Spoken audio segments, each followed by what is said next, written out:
He thought I'd forget. He thought I'd move on. He thought unpaid hours were just part of being loyal. But time has a way of doing math for you. And when you let compound interest do the talking, people start paying attention. If you've ever been dismissed, disrespected, or denied what's yours, hit like. Subscribe if you want more real, slow burn revenge stories, where patience becomes the weapon. Now sit back. I'll take you from my first excited day at a tiny startup, all the way to the courtroom, and beyond.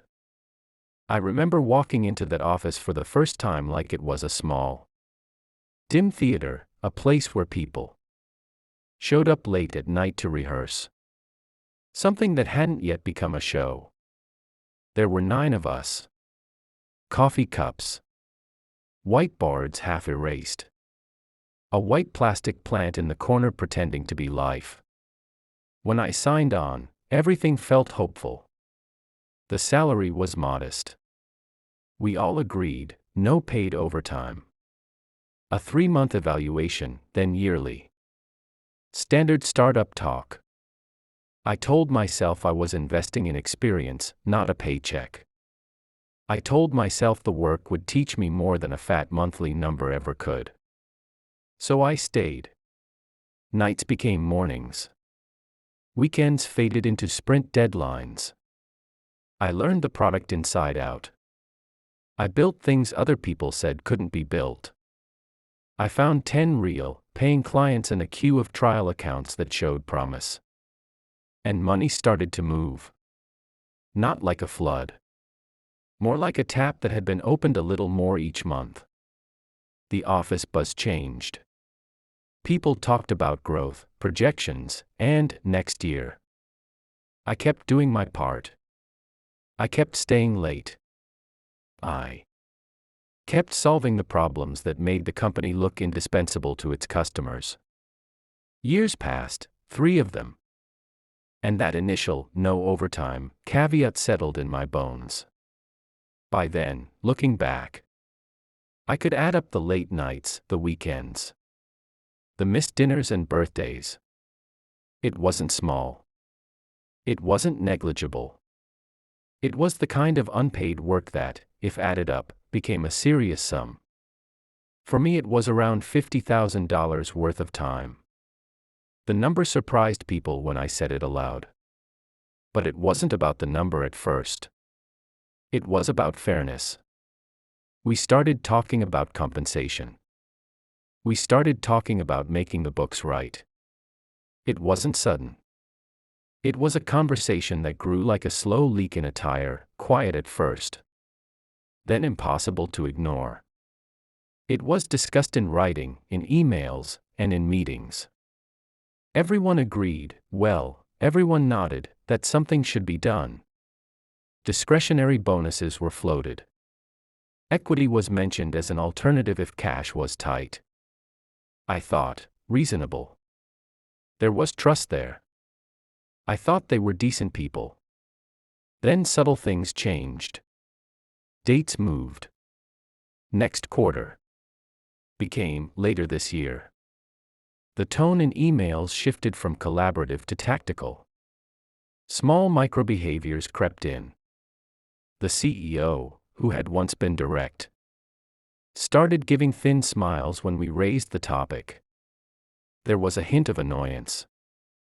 Like asking for your unpaid hours made you petty, or worse, ungrateful. And that morning in his glass-walled office, that's when the real betrayal landed. He slid a piece of paper across the desk like it was an award. He explained a valuation. He explained that the company was worth hundreds of millions, a number that sounded beautiful but smelled of fantasy. Then he told me how small my stake would be, less than 0.01%. For 3 years of building something real, I was offered a sliver of vapor. My head did the math and the result was humiliation. Not even an apology. Not even a reasonable, market-driven offer. It felt like an FU written in legal-sounding terms. I remember feeling a heat behind my eyes, a tension behind my teeth. My jaw wanted to clench. The room narrowed.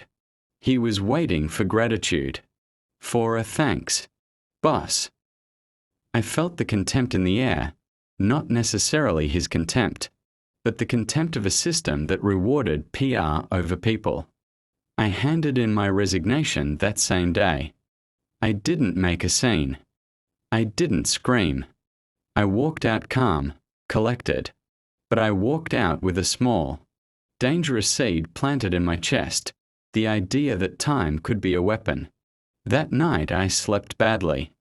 My mind kept replaying the hypocrisy, how the company had grown on the backs of people who stayed late and fixed things and fielded angry client calls at midnight. I remembered the way the CEO's smile tightened when I asked for fairness. I felt every unpaid hour like a small stone in my pocket.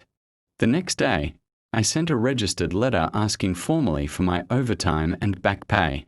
Their reply arrived soon. No. It was discretionary. No overtime. Cold. Legalese answers like that have a way of trying to feel like truth just by being written.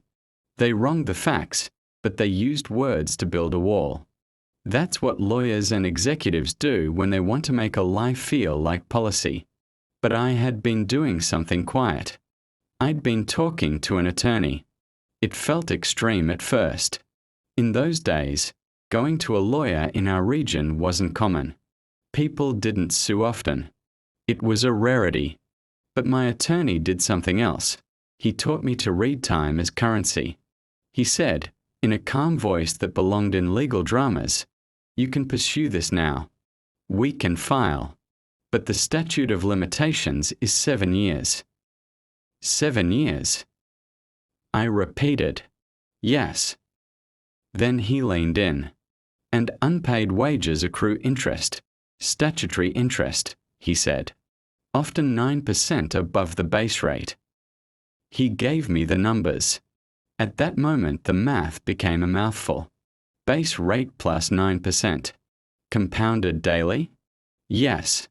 That means by the end of years and years of non-payment, that 50 grand becomes something much larger. It was a strange, quietly intoxicating thought. What if instead of burning my bridges immediately, I let the numbers do the work? What if I let time, a thing my former boss assumed erased problems, compound them instead? There was risk.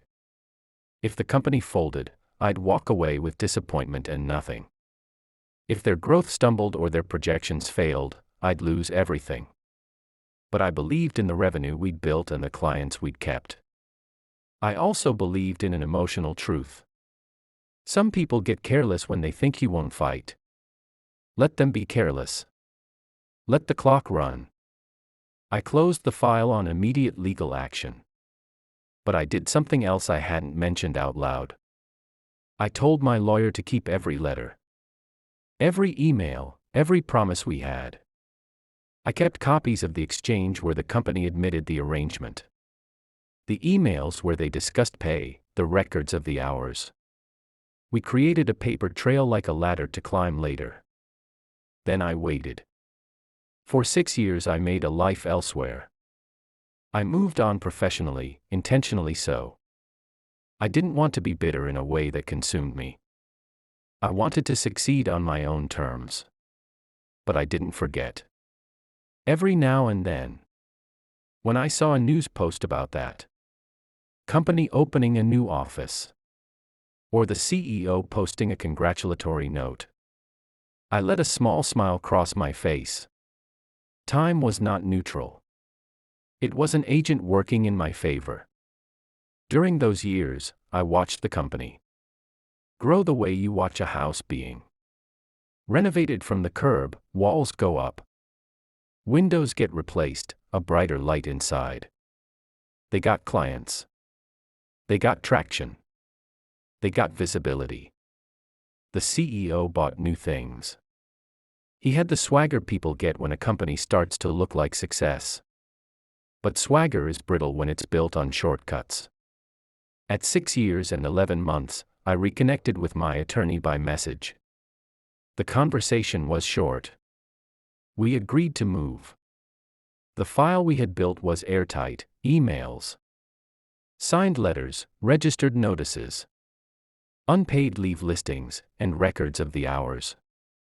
It was the kind of case a judge doesn't like to see because it's not about interpretation. It's about math and documented promises. We filed. The filing felt small and enormous at the same time. Small, because it was only a handful of papers on a judge's desk. Enormous, because that paper represented years of work and a principle. Work should be paid for. He lost his composure in ways that were, frankly, spectacular. The CEO called. It was the kind of phone call you can't help but record when you know the other side has a temper. He swore. He accused me of being greedy. He tried to shame me. He told me I was ruining his life.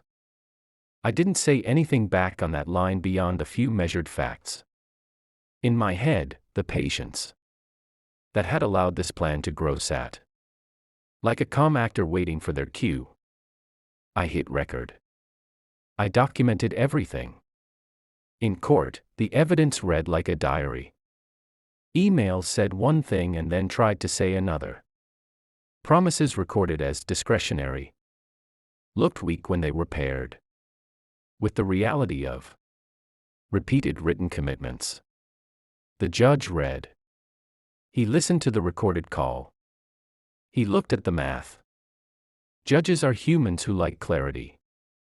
They don't enjoy people trying to hide obligations behind vague phrases. When the judge sees a mountain of communication and a clear statutory framework on interest and penalties, defenses become feeble. The demand we filed was not the original 50 grand. Interest had swelled the claim. The statutory interest, compounded daily over nearly 7 years, turned the number into something much more serious. We asked for back pay, interest, and penalties that labor law attaches to repeated unpaid instructions. It came to a number north of $100,000. I won't sugarcoat the warmth I felt when I saw the total. It was not just money.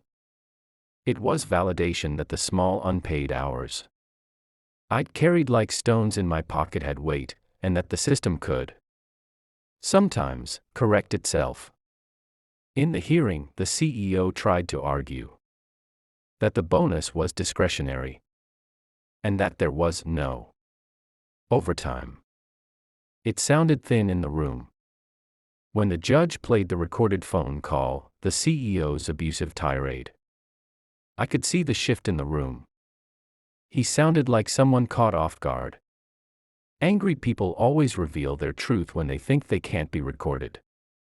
He was loud and defensive. The judge's demeanor changed. He no longer sounded patient. He sounded disappointed. Reading through the emails was the final nail. Promises, meetings, the company acknowledging the need to compensate, all of it was laid bare.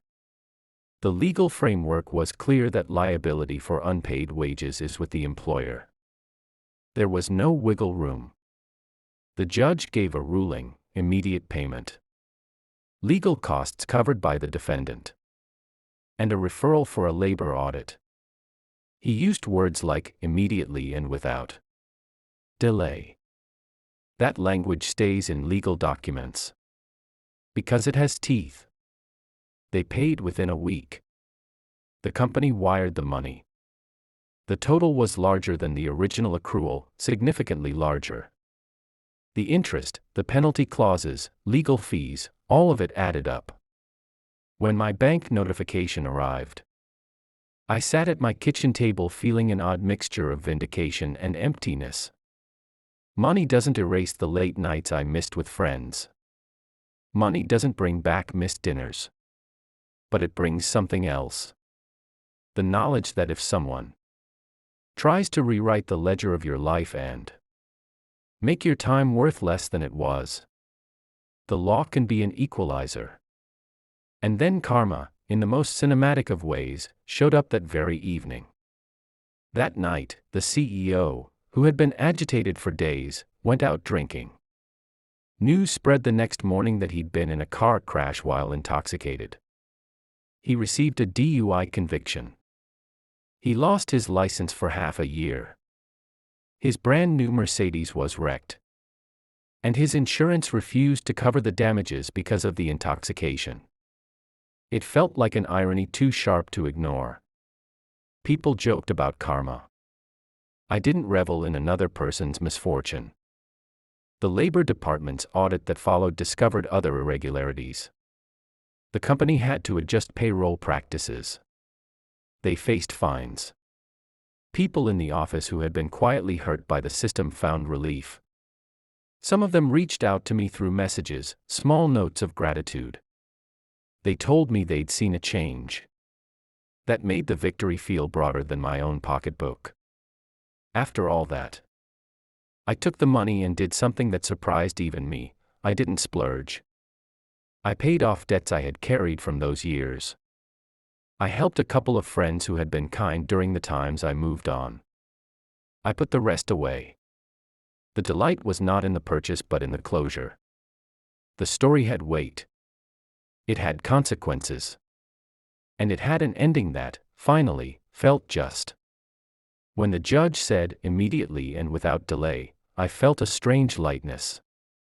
All the small, quiet indignities stacked over years, the nights alone at a desk. The holidays sacrificed.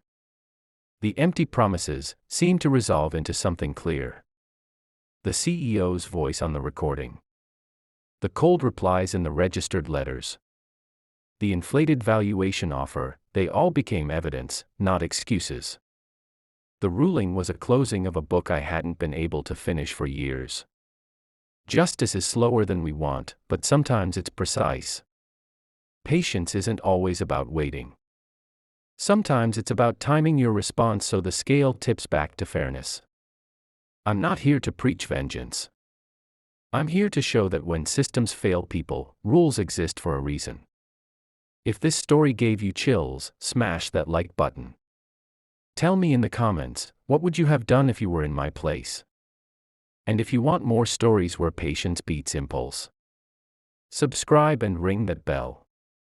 Thanks for listening. I'll see you in the next one. When the judge said those words, immediately and without delay, I remember just sitting there.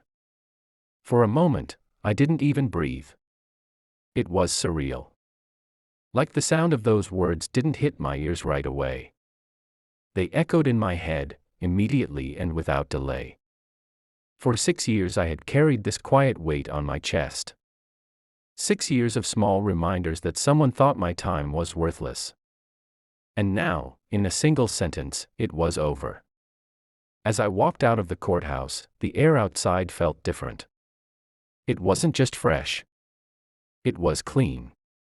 Like the dust of injustice had finally blown off my shoulders. My lawyer shook my hand, smiled, and said, "You played the long game, and you played it perfectly." I smiled back, but deep down, I wasn't celebrating. Not yet. Because you see, revenge, even when it's justified, doesn't come with fireworks. It comes quietly. It's not loud. It's calm. It's the kind of peace that only people who've been wronged understand.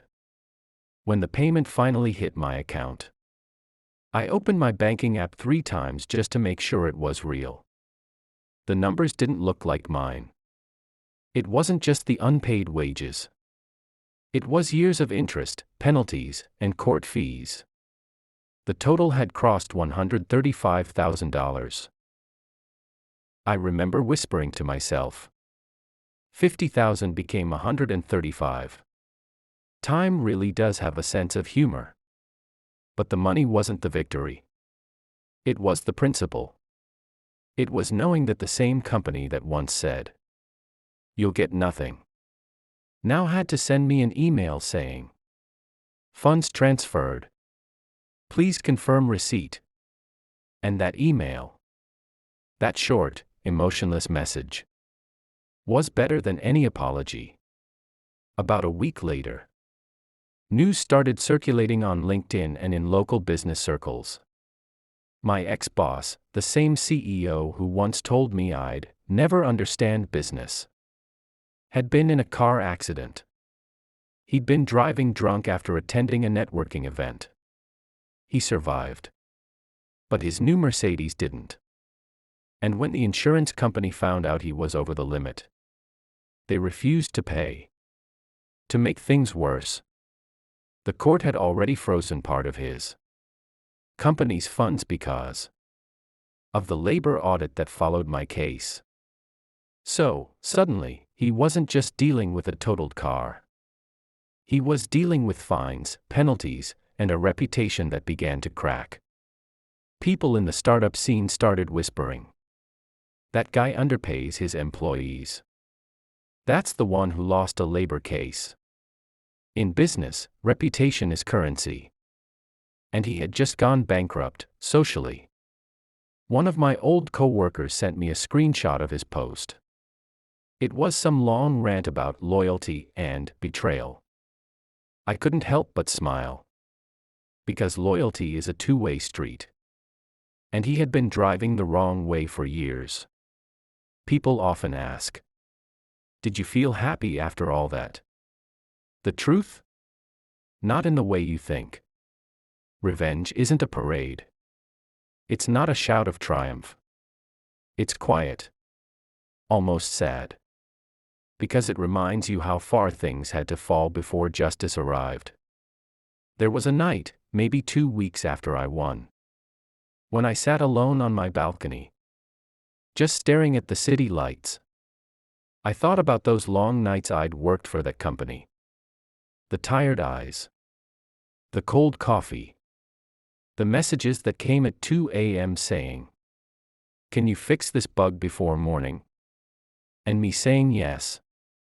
Always yes. All the time I was building their dream.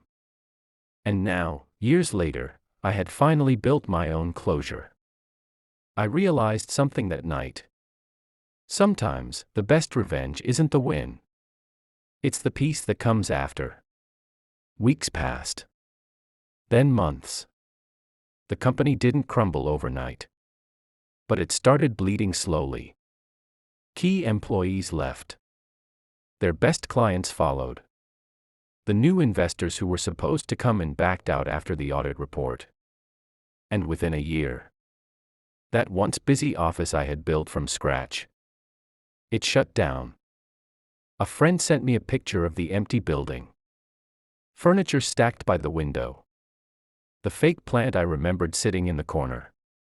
Still there. Only this time, it wasn't pretending to be alive anymore. I didn't feel joy seeing that. Just finality. Like watching the last page of a book close softly. Somewhere deep inside, I wished they'd done the right thing from the start. It didn't have to end this way. If they had paid fairly, respected their people, that office might still be buzzing today. But karma collects its debts. One way or another. After the case, something changed in me. For years, I had associated hard work with sacrifice. I believed that working yourself to exhaustion meant loyalty. But I learned the truth the hard way. Loyalty without respect is exploitation. So when I started my own small business later that year, I made a promise to myself.